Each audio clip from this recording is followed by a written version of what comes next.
Muy buenos días, saludo cordial para todos los televidentes de Su Caso en Casa. Soy Juan Carlos Hurtado Ochoa, abogado, especialista en Derecho Laboral, en pensiones, experto en Derecho Laboral Administrativo. Siempre pues con la intención, lo decimos acá todos los días, de traer temas de su interés. Y el tema de hoy es bien importante.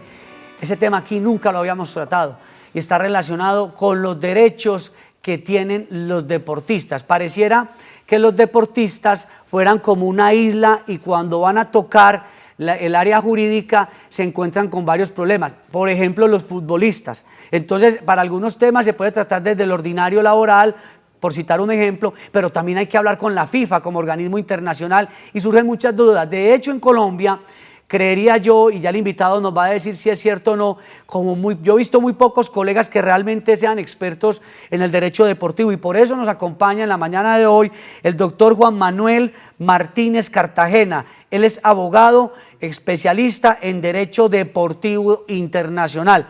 Doctor Juan Manuel, bienvenido a Su Caso en Casa, ¿cómo le va? Juan Carlos, muy buenos días, muy complacido por la invitación, un saludo a toda la audiencia también y es normal que el derecho deportivo se tome deportivamente, de hecho así lo indicó en su momento, imagínense, estamos hablando de 1978, Enrique Peroso, quien fue en su momento director de Coldeportes y nos decía, un momento, el derecho deportivo también tiene unas connotaciones importantes y que deben de ser tratadas desde las relaciones jurídicas. ¿Por qué, doctor, siempre que nos hablan del derecho deportivo, uno generalmente ve los conflictos más grandes, sobre todo con el fútbol, donde pues, se manejan muchos recursos, contratos muy elevados, y ahí es donde ha habido más conflictos, porque entonces desde el ámbito laboral dicen, no, es que a veces hacen con el futbolista un contrato por una suma pequeña, pero realmente el monto que le deben pagar lo hacen a través de otra figura como publicitaria, bueno,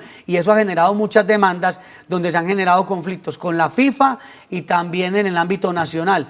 ¿Por qué siempre se habla desde lo deportivo siempre como con el futbolista? Perfecto, digamos que la relación que se encuentra afincada o que encontramos entre el futbolista y el club normalmente nos lleva a una esfera de derecho privado. El derecho privado acá es el estatuto del jugador de la Federación Colombiana de Fútbol en este caso y el estatuto de transferencias y del jugador que lo reglamenta la FIFA. Antes de entrar a este punto me parece importante, sí, Juan Carlos, expresarles que el derecho deportivo se diferencia de algo que conocemos como el derecho del deporte.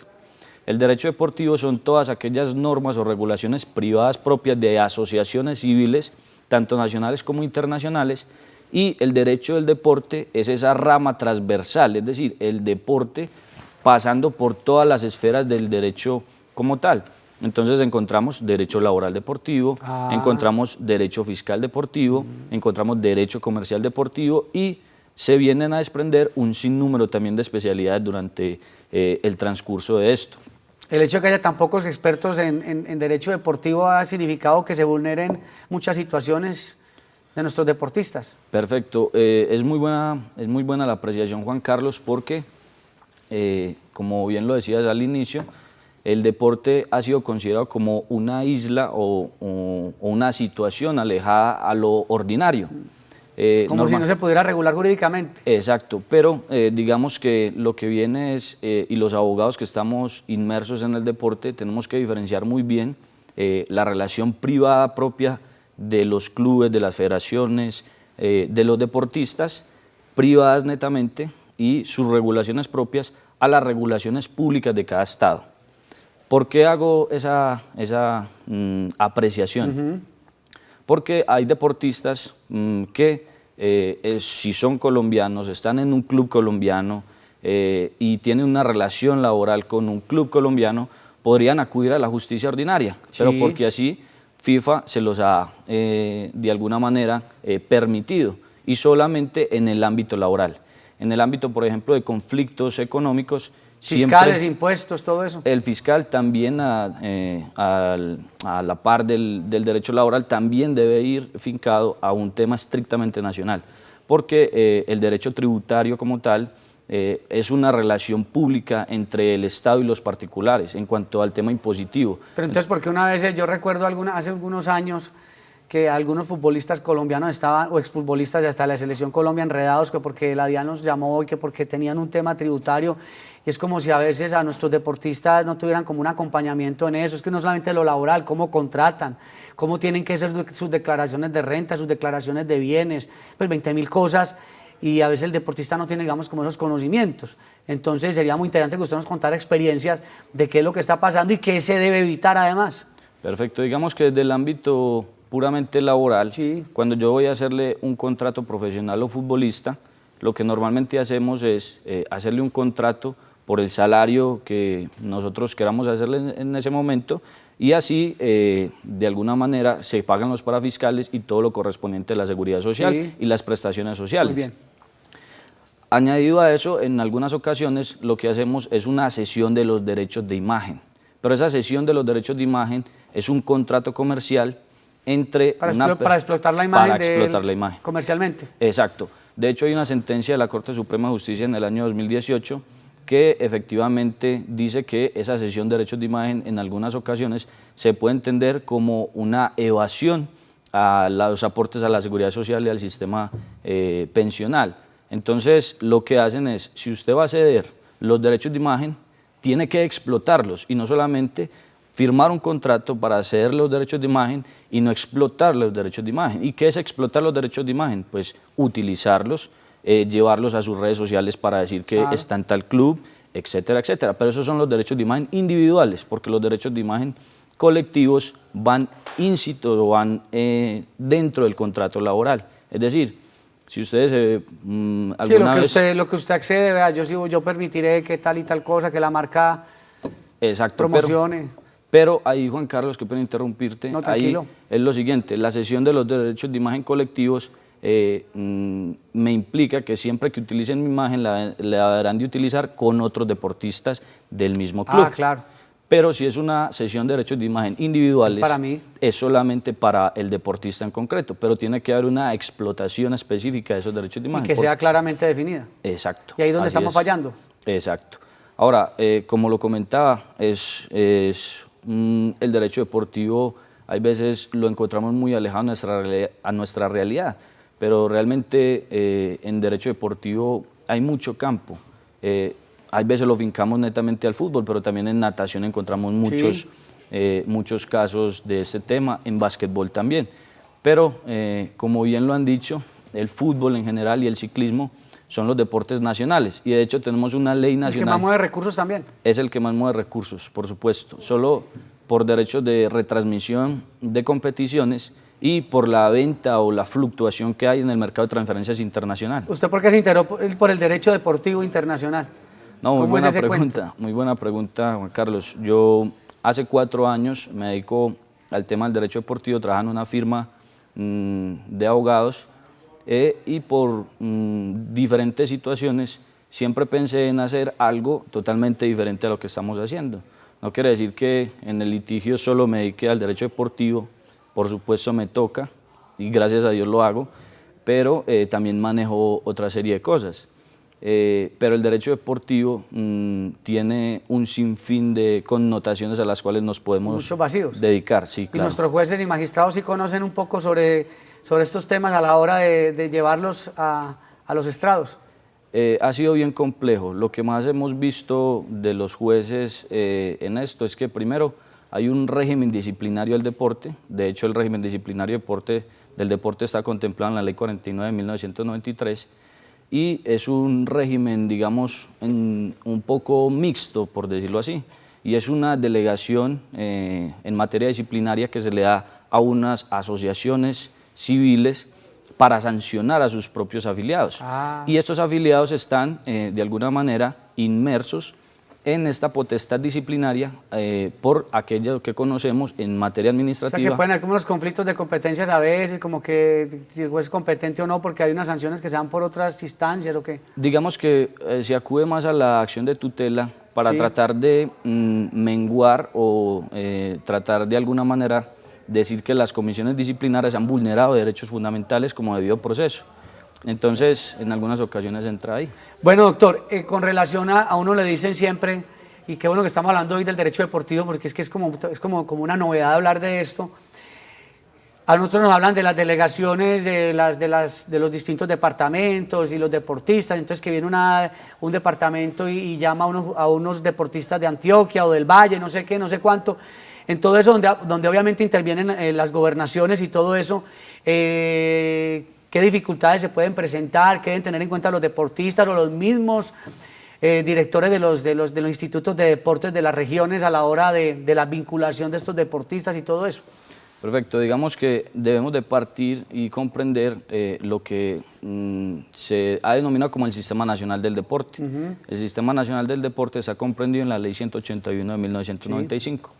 Esa ley nos dice que el Sistema Nacional del Deporte se compone tanto de instituciones públicas y privadas que manejan el ámbito deportivo. Por delegación, algunas federaciones, es decir, todas las federaciones nacionales, no algunas, manejan el deporte competitivo, es decir, el deporte en que van a ir a competir a nivel internacional y a representar al Estado colombiano. Sí.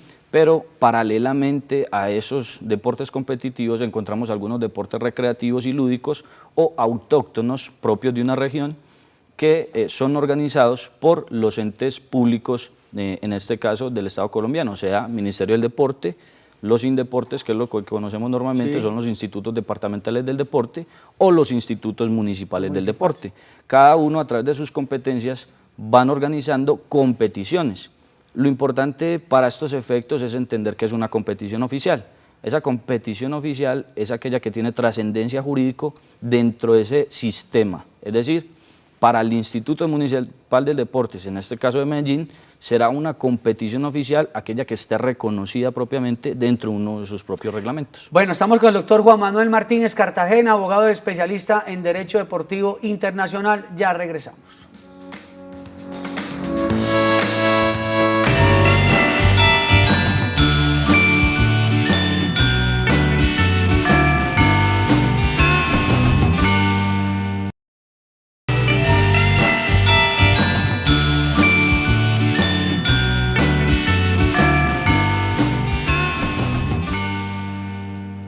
Continuamos en su caso en casa hablando con el doctor Juan Manuel Martínez Cartagena, abogado especialista en Derecho Deportivo. Bueno, doctor, ya usted nos ha hablado un poquito sobre el tema de los deportistas, sobre todo los futbolistas y todo el cuento y tal, pero los padres de familia generalmente, pues muchos soñamos con que nuestros hijos sean grandes deportistas en distintas áreas o disciplinas. Y pues como son menores, uno sabe, por ejemplo, que en la actuación los menores de edad tienen unos derechos y unos deberes, y para grabar comerciales y no sé qué, los menores tienen derechos. En la parte deportiva, el padre, ¿qué debe tener en cuenta cuando estos muchachos, estos menores están en esas escuelas de formación? Perfecto, digamos que lo primero antes de analizar este tema, Juan Carlos, es que quiero puntualizar tres cosas y se las voy a decir rápidamente. Primero, ¿qué son los derechos federativos? Segundo, ¿qué son los derechos económicos? Y por último, ¿qué son los derechos de formación? Primero, los derechos federativos son aquellos que facultan al club, sea en cualquier deporte. Los derechos federativos son los derechos de registro, es decir, aquellos que me facultan para inscribirlo en la competición en la que yo esté, sea en ciclismo, sea en básquetbol, sea en fútbol, en lo que sea. Exacto. Los derechos económicos son la valoración económica de esos derechos de registro, o derechos de inscripción o derechos federativos. Y los derechos de formación, propiamente como los hemos conocido, sí son específicamente del fútbol. Los derechos de formación en el fútbol se causan con la primera inscripción del deportista como profesional. ¿Y a quién será pagadero todos los derechos de formación? A todos los clubes anteriores que formaron, desde los 12. Porque ese menor después se vuelve un crack. Exacto. Y entonces ¿a quién le corresponde? Exacto, y eso es lo que hemos conocido, por ejemplo, Envigado Fútbol Club, cantera de héroes, ha formado a un sinfín de jugadores y por cada transferencia internacional que se vaya haciendo ese jugador, se le paga los derechos de formación, pero ya no como derechos de formación, sino como algo que conocemos como mecanismo de solidaridad, que fue algo que causó mucho impacto cuando James Rodríguez sale libre para el Everton del Real Madrid y no se causó el mecanismo de solidaridad, porque el mecanismo de solidaridad o ese derecho de formación que tenía Envigado en ese momento tenía que haber sido en una transferencia internacional. Es decir, a diferencia de lo que pasa con un... ¿Pero qué es decir solidaridad en este caso? Perfecto, entonces vuelvo otra vez a los derechos de formación. Sí. Los derechos de formación son aquellos que la FIFA, porque vuelvo otra vez al terreno del fútbol, porque está muy reglamentado, el fútbol es... Y es donde se mueve mucho dinero además. Pero además de eso está demasiado reglamentado, tenemos reglamento de marketing, tenemos reglamento de estatuto del jugador, tenemos cómo se hace una transferencia, cómo se inscribe el jugador, tenemos un sistema propio para inscribir los jugadores, que es algo que se conoce como el TMS o el Transfer Matching System. Entonces, tenemos un sinfín de cosas en el fútbol que nos llevan de alguna manera a regular otros vacíos en otros deportes. Pero llegando nuevamente a los derechos de formación son aquellos que se les reconocen a los clubes que formaron a los jugadores de los 12 a los 23 años. ¿Y eso sí se respetan en un momento dado? Se respetan, digamos que hay acá en Colombia hay un sinfín de conflictos, de hecho hay algo que se creó en la Federación Colombiana de Fútbol y es la Cámara Nacional de Resolución de Disputas. Esa Cámara Nacional de Resolución de Disputas conoce los asuntos tendientes a los derechos de formación. ¿Qué sucede con estos derechos de formación? Los clubes que participaron en esa formación, cuando lo inscriban como profesional, se le pagarán a estos clubes un rubro por año que lo hayan tenido. Doctor, ha habido muchas quejas, sobre todo cuando vienen a ofrecernos formación, sobre todo de los menores, de otros países, no los voy a mencionar, y se presentan unos conflictos que ya ha habido, pues, situaciones que se han comentado en su momento, cómo estos papás y estos muchachos se pueden blindar para que no sean objetos de engaños y de falsas expectativas. Muy buena esa también, porque encontramos en muchas de las ocasiones aquellas figuras que se llaman veedores, veedores, intermediarios, agentes de deportistas en general, que llegan con un contrato de representación. Hay empresas muy buenas en Medellín, y no solo en Medellín, sino con sedes en diferentes partes, donde realmente te firman el contrato, pero tienen de alguna manera una inversión con ese chico. ¿Cuál es la inversión? Es que le dicen, no, es que ese muchacho, ese va a terminar jugando en un equipo internacional, no todo le garantiza. El papá, claro, el papá se emociona y se entusiasma también, y el menor obviamente. Entonces, digamos que hay que saber identificar cuál va a ser el factor prestacional que ese intermediario, agente, otra persona externa al club va a llegar a ofrecerle para ese deportista, porque el deportista no es solo talento. El deportista debe tener un tema nutricional específico, debe tener un acompañamiento psicológico, un acompañamiento también en tema de cómo potenciar esas capacidades o habilidades físicas que tiene, y eso lo pueden dar algunos de los empresarios. Pero también me he encontrado, porque lo he encontrado en aspectos propios de la competencia en Colombia, donde van y ven el jugador en la cancha y le dicen, venga, yo soy empresario. Exactamente. Yo fírmeme acá. Exacto. Y después se desaparecen, en 5 años el pelado es un crack y llegan a demandarlo. Entonces, en eso sí tiene que ser muy cuidadoso el padre de familia, el no llegar a firmar un contrato de intermediación simplemente porque vieron que la persona era pues, tenía algunas condiciones económicas, o llegó a hablarles de que conocía no sé cuántos directivos del fútbol. Eso, que venía entonces, que tenía amigos en todos los equipos internacionales y que ella había logrado que, o vienen y se inventan, no, es que yo fui el que formé a James o cosas de ese estilo, exacto. Y entonces el papá entusiasmado y de pronto le da hasta algún dinero y fírmeme aquí. Sí, de hecho pasó, y se los comento así como una experiencia, nos pasó en su momento, algunos de estos empresarios se llevaban a los jugadores cobrándoles $4.000, $5.000 y se los llevaban para jugar a México, a Guatemala, en general a Centroamérica. ¿Qué sucedió? Que a esa misma persona en Guatemala, en México, lo estaban estafando. Ponían a los jugadores, entre comillas, a jugar, pero solamente les tomaban fotos a los muchachos allá y les decían, vea, aquí está jugando, pero no tenían el contrato laboral registrado en la federación. Si no tienes el contrato laboral registrado en la federación, no tienes absolutamente nada. ¿Cuáles serían entonces? Estamos hablando de los derechos, pero también de los deberes. A los deportistas, o sea, ¿qué les asiste al deportista también? Porque no siempre es la víctima. También puede surgir el deportista que vulnera ciertas situaciones o que incurre en ciertas conductas reprochables. Es cierto, pero tenemos que también tener en cuenta que el deportista es la célula motora del fútbol, del ciclismo, del básquetbol en general, y también como célula motora de todo este deporte, también es la parte débil. La parte débil cuando apenas se está formando. Ya después cuando el deportista se convierte en empresa, como son muchos de nuestros jugadores de selección que ya son empresa, ellos mismos son empresa. Entonces ya es diferente, ya la relación o la parte débil cambia. Se invierte porque se vuelven empresas. Exacto, pero digamos que en general los muchachos y los padres de familia que deben de tener en cuenta cuando vayan a inscribir a un jugador en un club, que ese club esté afiliado a la Liga Antioqueña de Fútbol, que aparte de eso esté en unas competiciones de la liga, exacto, pero siempre con competencias oficiales. Cuando llegue cualquier empresario a hacerles un contrato, a decirles que él es el mejor, etcétera, etcétera, pues verificar cuál es la inversión que ese empresario les va a dar, porque no solamente es firmar el contrato y salir y esperar a que en 4 años sea el mejor y sacar el contrato que teníamos entre nosotros.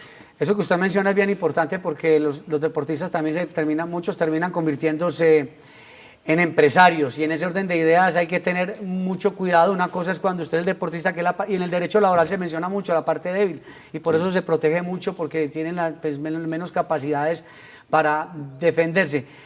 Prevenciones que tenemos que tener, consejos que tenemos que tener, deportistas, padres de futuros deportistas, muchachos en formación, niños, niñas. Lo más importante es saber en qué club los van a inscribir, los convenios deportivos que vayan a hacer, es decir, esos convenios deportivos cuando se los vayan a ceder a algún club profesional, es si van a pactar algún porcentaje por esos derechos económicos, reservarlos para sí mismos, reservar un porcentaje, seguramente no les van a dar todo. ¿Buscar asesoría jurídica tal vez?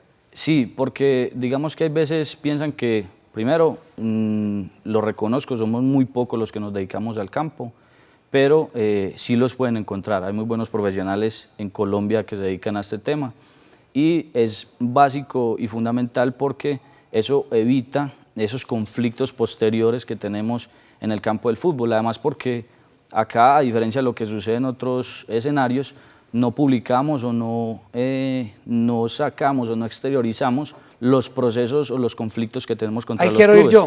Ahí quiero ir yo. Resulta que aquí en Colombia ha habido unos casos muy sonados de exfutbolistas o futbolistas que cuando se han atrevido a demandar y a llevar los casos hasta la FIFA y la justicia ordinaria, dicen: hermano, usted se puso a demandar, ya lo vamos a vetar, que no lo vuelven a llamar de ningún club. ¿Eso es mito o realidad? Digamos que hay un régimen dentro de la propia Federación Internacional, y eso aplica para todas, tanto para FIFA como para la Federación de Natación, como para la Federación del Ciclismo, que es la Unión de Ciclistas Internacional o la conocida UCI. Hay un régimen de exclusión de conflictos que deben de llevarse a la justicia ordinaria. ¿Por qué es esto? Esto no se hace para vulnerar los derechos de los deportistas ni de los clubes en absoluto, sino que hay un principio propio del derecho del deporte, que es el principio pro competizione. ¿Qué quiere decir? Que necesitamos resoluciones, fallos, laudos, decisiones prontas. ¿Qué sucede con la justicia ordinaria? Nosotros tenemos hoy un campeonato. El campeonato dura 6 meses. Me lo llevo para justicia ordinaria, me lo resuelven en 12 años. Claro. Entonces yo no tengo ahí una protección rápida y especial. Pero ahí es donde vamos con la tutela judicial efectiva. Claro, una buena tutela. Exacto, porque además de la tutela judicial efectiva es decisiones prontas y lo más rápido posible en el deporte. Doctor Juan Manuel Martínez Cartagena, me alegró mucho conversar con usted sobre temas deportivos. Hay que proteger a los muchachos, los deportistas. Ojo con lo que usted firma. Busque asesores para que lo acompañen en esto, porque uno nunca sabe, un James, un Falcao, uno no sabe. Gracias al doctor Juan Manuel Martínez Cartagena. Estuvo también con ustedes Juan Carlos Hurtado Ochoa. Gracias por acompañarnos en su caso en casa, porque Teleantioquia emociona. Gracias.